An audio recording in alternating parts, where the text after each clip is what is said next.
నమస్తే, welcome to max TV. ఇవాళ మనతో పాటు ట్రిపుల్-ఎస్ కేరళ రెమెడీ గురూజీ శివనరసింహ గురూజీ గారు ప్రస్తుతం మనతో పాటు ఉన్నారు. మరి వారిని అడిగి అనేక సమస్యలతో బాధపడుతున్న వారికి ఎటువంటి రెమెడీస్ ఉన్నాయో ఇవాళ తెలుసుకుందాం. నమస్కారం గురుగారు. గురుగారు, చాలామంది కనుక అంటే పర్సనల్గా నవగ్రహ నిర్మూలనకు చాలా ప్రయత్నాలు చేస్తూ ఉన్నారు. అంటే నాగదోషం ఉన్నవారు, పితృకర్మ చేయాల్సిన వారు, ఓన్గా వాళ్ళ బిజినెస్ పరంగా కూడా చాలామంది ఎక్కడికి వెళ్ళినా కూడా నవగ్రహ పూజ చేసుకొని చెప్తూ ఉంటారు. అలా కాకుండా మొత్తం గ్రహాలకు ఒకేసారి పూజ చేసే దానికి ఏమన్నా పరిష్కార మార్గం ఉందంటారా? ముందుగా నమస్కారం. సంక్షేమం స్వామి ఈశ్వరప్ప సురమూర్తారు అర్చన గురించి ఆర్యంగా వేనే గుదిపుల్ల వాళ్ళని ఎరిమేలింద్రమ శాస్త్రవే శబరిగిరీష్ అనే హరియాసున్న జ్యోతి స్వరూపం స్వామి చేశాను. అయితే దోషాలు అనేది మన నవగ్రహ దోషం ఉంటుంది. పితృకర్మ దోషము, నాగదోషము, కుజదోషము, అష్టదిగ్బంధన, భూతాంకుశ దోషం అన్ని సర్వదోషాలుగా అన్ని ఒక్కొక్క దోషానికి ఒక్కొక్క పరిహారం కాకుండా అన్ని దోషాలకు మనకి ఏ దోషాలు ఉన్నాయో అన్ని దోషాలకు చక్కటి పరిహారం చెప్తా. ఒక పరిహారం చేస్తే అన్ని దోషాలు పోయి మీరు హ్యాపీగా ఉంటారు అనమాట. మనం ఎంత స్థాయికి వెళ్ళాలన్నా ఉన్నత స్థాయికి వెళ్ళాలనుకుంటే మనలో ఉన్న అంటే ఏ దోషమైనా మన భూతగ్రహ దోషం కావచ్చు, నవగ్రహ పీడగ్రహ దోషాలు కావచ్చు, పితృకర్మ దోషాలు కావచ్చు, నాగదోషాలు కావచ్చు, కుజగ్రహ దోషాలు కావచ్చు, ఇవి కూడా మనకు అష్టదోషాలు కావచ్చు, ఇవన్నీ అన్ని దోషాలు కూడా మన కర్మ దోషాలు ఇవి కూడా ఉండి మనల్ని ముందుకు పోనీయకుండా ఏదో విధంగా మనం ఇబ్బంది పెడుతుంటాయి.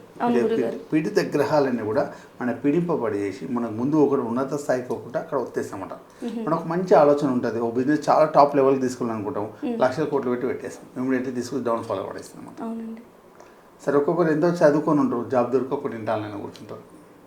ఎంతో కష్టపడుతున్నా సరైన గ్రోత్ కనపడదు. చదువుకునేదానికి ఉద్యోగం దొరకదు, దాని దగ్గర స్థాయి దగ్గర ఏదో విధంగా అలా ఉన్న కర్మఫలాన్ని బట్టి మనల్ని ఇబ్బంది పెడుతుంటారు. సరే, ఒక మంచి చదువుకున్న ఏదైనా కావచ్చు, అమ్మాయి కావచ్చు, అబ్బాయి కావచ్చు, మ్యారేజ్ పరంగా ఇబ్బంది పడడం, అంటే ఏదో విధంగా బిజినెస్ పరంగా జాబ్ రాకుండా ఇబ్బంది పడడం, మ్యారేజ్ అయిపోయింది జాబ్ అని పిల్లలు కాకుండా ఇబ్బంది పడడం, ఏది ఉన్నత స్థాయికి వెళ్ళకుండా డబ్బు సంపాదన ఏది కూడా లేకుండా అదే విధంగా లాగి జీవించడం జరుగుతుంది అనమాట. అలా కాకుండా హ్యాపీగా ఉండే నిండిగా ఉండే చిన్న గ్రహ పరిహారాలు చెప్తాను. గురుగారు, ఇది ఎవరైనా చేయొచ్చు? ఎవరైనా చేయొచ్చు, వయసుతో సంబంధం లేదు. మన దాన్ని భక్తితో సంబంధం ఏంటో, భక్తి పరంగా నమ్మకంతో చేస్తే ఏదైనా సక్సెస్ఫుల్ సాధించుకోవచ్చు అన్నమాట. ఇందులో మనకు ముఖ్యంగా ఎవరైనా చేయొచ్చు. సరే, కోరికతో చేయొచ్చు. సరే, మనకి ఏ గ్రహాలు మనకి అడ్డుపడితే మనకు తెలియదు. సరే, నవగ్రహ చుట్టూ వెళ్తుంటాము, నవగ్రహ హోమంలో పాల్గొంటాము, అన్నిట్లో మనం దేవాలయ దర్శనానికి వెళ్తుంటాము, గురువు దర్శనానికి వెళ్తుంటాం, తల్లిదండ్రుల ఆశ్రమం అన్నీ చేస్తుంటాం. అయినా కూడా మనకు సరైన గ్రోత్ కనపడదు. అవునండి. ఎలా మనం దాన్ని ఈ గ్రహాలన్నిటికీ పరిష్కారం ఒకటే విధంగా ఎలా చేసుకోవాలో చెప్తాను. అది సులువుగా మా గురువుగారు చెప్పిన కేరళ రెమెడీస్లో ఏదో ఒకటి చేయండి, చాలా బాగుంటుంది. ముందుగా మనకి ఏదైతే సంకల్పమైనా సరే మనం ఏదైతే అనుకుంటామో మన మీద ఉన్న చెడు గ్రహానికి సంబంధించి ఏదైనా గ్రహాలు చెడు ప్రభావం చెడు గ్రహాలు, ఆ చెడు ప్రభావం ఏ గ్రహాలైనా చెడు ప్రభావం లేకుండా ఆ గ్రహాలన్నీ మనకు సామూహికంగా మంచి గ్రహాలుగా మారి మనకు మంచి స్థాయిని తీసుకెళ్లి సిస్టంలో మనం మార్చుకోవచ్చు అన్నమాట. మనం అనుకున్న పనులు అవుతుంటాయి.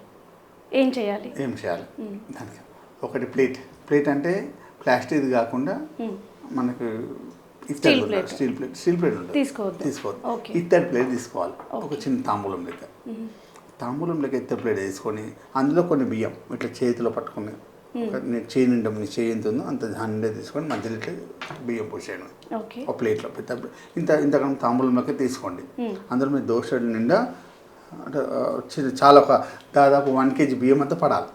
దాన్ని మీ దోశలో 1/2 kg పైన ఉన్న పర్లే, మరి చిన్న చిన్న చేతులు చిన్న 1/4 kgలో ఉంటే 4-5 సార్లు పోయింది.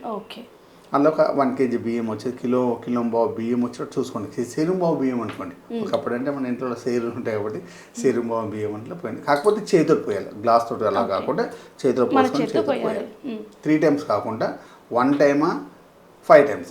1 timeలో అయితే పర్లేదు, లేకపోతే 5 times, 2, 3, 4 దాకా వద్దు. మళ్ళీ 1 timeలో ఫుల్ పోసేసి చేయి నిండా పోసుకోండి. 1 చేయి నిండా పోస్తే సరిపోతుంది. 1.5 kg 1 kg బాగు పడుతుంది. లేదంటే 5 times పోయింది కొంచెం అలా పోయింది. దాని తర్వాత కొబ్బరి బొండం తీసుకోండి. కొబ్బరి బొండము మనం పైన ఇలా తాగడానికి ఎలా తీసేస్తామో కొంచెం తీసేస్తే దాన్ని మన హోల్ చేసేస్తాం వాటర్ తీయడానికి. అందులో కొన్ని వాటర్ తీసేసాను. వాటర్ తీసేసి అందులో నవధాన్యాలు వేయండి. అంటే ఎంతైతే వాటర్ తీశారో కొంచెం మామూలుగా మనము ఒక 2 పిడికలు 2-3 పిడికలు పట్టేంత 2 చేతులు నిండా పట్టేంత నవధాన్యాలు పట్టేంత కొంచెం వాటర్ తీసేసి ఓకే. అందులో ఒక 3 టైమ్స్ నవధాన్యాలు వేసేసి 3 టైమ్స్ 1 టైం మంచిగా నీట్గా తీసేసి 5 టైమ్స్ లోపల వేయచ్చు. ఓకే. 1 to 5 టైం లోపల 5 టైమ్స్ వేసినా పర్లేదు నవధాన్యం. అంటే మళ్ళీ వాటర్ పైకి ఒలిగిపోయినట్టు ఉండదు. ఒక 1-2 టైమ్స్ 1 టైం సరిపోతుంది నవధాన్యాలు. చేతి నిండా నవధాన్యాలు పట్టుకొని ఒకసారి లేచేసేయండి. నిండుగా ఉండాలన్నమాట. ఓకే. అన్ని ధాన్యాలు కలిపి ఉండాలి. మన పిడికిలు నిండాలి. ఓకే. అంటే నవధాన్యాలు ఒక్కొక్క దగ్గర మంచిగా ఉండే ఒక్కొక్క దగ్గర మంచిగా ఉండనమాట. నాణ్యతగా ఉండే తీసుకోవాలి. ఓకే. అంటే పుచ్చుబుర్రెలలో ఉంటాయి కదా, అలా కాకుండా స్మూత్గా, లేకపోతే సపరేట్గా కొనుక్కోండి. ఓకే. ఒక్కో షాప్లో నవధాన్యాలు అంటే మొత్తం కలిపి ఇచ్చేస్తారు. అవునండి. అట్లా ఒక్కో దాంట్లో వడ్లు ఎక్కువ ఉండి ఒక్కో దాంట్లో ఉండే అనమాట. అంటే నాణ్యత లేకుండే మంచి నాణ్యత నవధాన్యాలు పిడికనండి తీసుకోండి. లేకపోతే మీరే కొన్ని కొనుక్కోండి. ఒక నవధాన్యాలు తీసేసుకొని అందులో వేసేసి కొబ్బరి బొండాన్ని మనం ఆ బియ్యం మీదే పెట్టేయాలి. ఆ ప్లేట్లో బియ్యం మీద పెట్టేయాలి. పెట్టేసిన అయిపోయినా ఇక్కడ కూడా వస్తుంది. తర్వాత దాని మీద తొట్టిన తమలపాకులు పెట్టాలి. 2 తొడిమ తీయకుండా 2 తమలపాకులు ఇలా పెట్టేసి ఆ తమలపాకుల మీద దీపారాధన చేయాలి. అంటే మామూలు ప్రమిదలు ఉంటాయి కదా, రెడ్ కలర్ ప్రమిద, రెడ్ కలర్ ప్రమిద తీసుకో, బ్లాక్ కలర్ తీసుకోవద్దు, మట్టి ప్రమిద. ఇందులో స్టీలు అలాంటివి వాడకూడదు అన్నమాట. ఇత్తడి అలాంటివి వాడకూడదు. మట్టి ప్రమిద దాని మీద పెట్టేసి దాన్ని దీపారాధన చేయాలి. నువ్వుల నూనె వేసి దీపారాధన చేసేసాను. ఈ పరిహారము మనకు ఆదివారం సండే రోజు చేయాలి. ఆ రోజు స్టార్ట్ చేయండి. లక్కీగా ఆ రోజు మనకు సప్తమి వచ్చిందంటే సూపర్. సప్తమి వస్తే సూపర్. లేదండి ఏ రోజైనా చేసి అష్టమి లేని రోజు, అష్టమి నవమి లేకుంటే చూసుకోండి. సండేలో అష్టమి నవమి ద్వాదశి అష్టమి నవమి ఈ ఆదివారం రోజు చేసే రోజు, పరిహారం చేసే రోజు, ఈ వారంలో ఆ తిథులు రావడద్దు. ఇంటికి ఎవరు రావద్దు. తిథులు అష్టమి నవమి తిథి ప్లస్ ద్వాదశి తిథి. ఆ రోజు ఈ పరిహారం చేసే రోజు ఆదివారం రోజు తిథి రావద్దు. ఆ రోజు మనము ఈ తమలపాకు మీద ఆ దీపారాధన చేసేసాలి. సంధ్యా టైంలో చేయాలి. ఎన్ని రోజులు చేయాలి ఇట్లా? ఒక వారం. మనము సండే నుంచి సాటర్డే వరకు చేయాలి. ప్రతిరోజు సండే నుంచి ఆ దీపారాధన ఎంతసేపు ఉండాలి, పొద్దున అఖండంగా ఉండాలి, అది అవసరం లేదు. మనం ముట్టిస్తే 1 అవర్ అని ఉండాలి. అలా 1 అవర్ అని ఉండాలి. మనకు దాదాపు 1 వీక్ దాకా చేయాలి. సండే స్టార్ట్ చేసినాం, సాటర్డే వరకు చేయాలి. సాటర్డే చేసేసినాం అయిపోయింది. మొత్తం రాత్రి సమయంలో చేయాలి. అంటే ఒక 7 గంటల తర్వాత సంధ్యా సమయంలో చేయాలి. సంధ్యా సమయంలో చేసేసినాము అయిపోయింది. ప్రతిరోజు కూడా చేస్తున్నాం. మనము నియమ నిష్ఠలతో ఉండాలి. వారం రోజులు ఎవరైతే చేస్తున్నారో, ఎందుకంటే ధర్మబద్ధంగా ఉండాలి. ఆ కర్మఫలం ఉండాలని ధర్మబద్ధంగా ఉండాలి. ఆ కర్మఫలం దించుకోవడానికి మనం నియమనిష్టతో ఉండడం. ఈ వారం రోజు ప్రతిరోజు కూడా స్నానం జపం, సాయంత్రం సంధ్యా స్నానం చేసిన తర్వాత ఆ దీపారాధన చేయాలి. వారం రోజులు చేసేసాము. తెల్లారితే మన సాటర్డే నైట్ ముట్టించేసాము.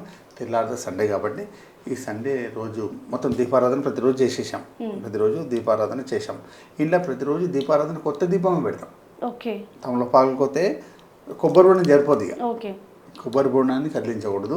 కొన్ని మనం కదిలించాల్సింది పైన 2 తమలపాకులు, ఆ దీపం ప్రతిరోజు కొత్త పెడతాం. ఈ మొత్తం కవర్లు వేసేస్తాం. అప్పటితో పడేయం. అవన్నీ కవర్లు వేసి పక్క పెడతాం. ప్రతిరోజు కూడా 2 తమలపాకులు కొత్త, ఒక దీపం కొత్తది. ఇలా నువ్వుల నూనె పోసేస్తాం. 7 రోజులు అయిన తర్వాత 8 రోజు మళ్ళీ ఆదివారం వస్తుంది. తెల్లారి మార్నింగ్ అవర్స్ని మనం మళ్ళీ మార్నింగ్ చేయాలి. మనం మామూలుగా స్నానం జపాలు ఇట్లా కార్యక్రమం చేసుకుని పూజా కార్యక్రమం చేసేసుకొని అప్పుడు దీపారాధన చేయదు. మార్నింగ్ కొబ్బరి బొండం మీద ప్రతిరోజు చేసిన తమలపాకులు, ప్రమిద, మట్టి ప్రమిద, ఇవి మొత్తం కవర్లు వేసుకొని, ఈ కొబ్బరి బొండంలో కూడా కవర్లు వేసుకొని, ఆ బియ్యం కవర్లు వేసేసుకుంటే ఇది మొత్తం తీసుకొని వాటర్లో వేసేసాం. పారుతున్న వాటర్లో, లేకపోతే మనకి ఇప్పుడు సిటీలో పారుతున్న వాటర్ ఉంటే పర్లేదు, లేకపోతే స్టోరేజ్ వాటర్ లేదు. దీనికి వాటర్ కప్ వేయాలి.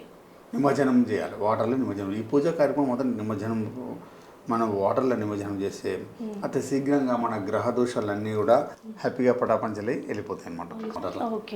మీరు చేయండి, మీకు అన్ని విధాలుగా శుభదాయకం ఉంటుంది.